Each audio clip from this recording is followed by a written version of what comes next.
लिए जो स्क्रिप्ट होना चाहिए उसे रोमान स्क्रिप्ट किसी भी हाल पर होना चाहिए, क्योंकि हमारे लैंग्वेज को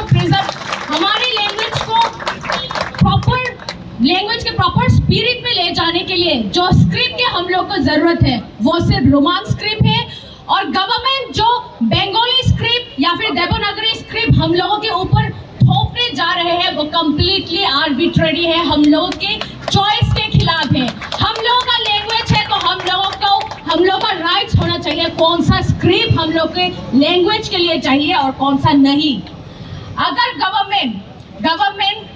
गवर्नमेंट को पता है तीन कमीशन गठन किया गया था हम लोग के लैंग्वेज के लिए, 3 कमीशन में ही 90% से भी अबव आया रोमान स्क्रिप्ट के सपोर्ट में, फिर भी मिस्टीरियसली उन रिजल्ट के साथ कंप्लाई किए बिना गवर्नमेंट अभी फिलहाल जो इनिशिएटिव गवर्नमेंट ले रहे हैं वो कम्प्लीटली आर्बिट्रेरी है। We are not going to accept it any more, we are not going to accept it at any cost. हम लोगों के लैंग्वेज को प्रेजर्व करने के लिए हम लोग का रोमान स्क्रिप्ट चाहिए।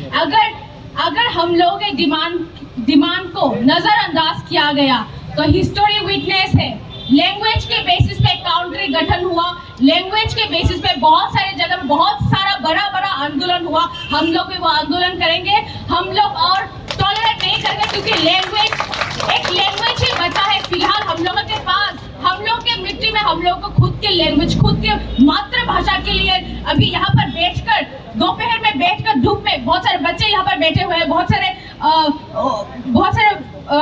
बड़े लोग यहाँ पर बैठे हुए हैं। क्यों? मजाक है क्या ये? हम लोगों के स्टेट में ही हम लोगों के पास कुछ भी नहीं बचा अभी जो एक चीज बचा है जो हमें त्रिपुरा से कनेक्ट करता है वो है हमारा लैंग्वेज। अगर हम लोग के लैंग्वेज को छीना गया तो हम लोग इसे किसी भी हाल पे सहन नहीं करेंगे। Thank you.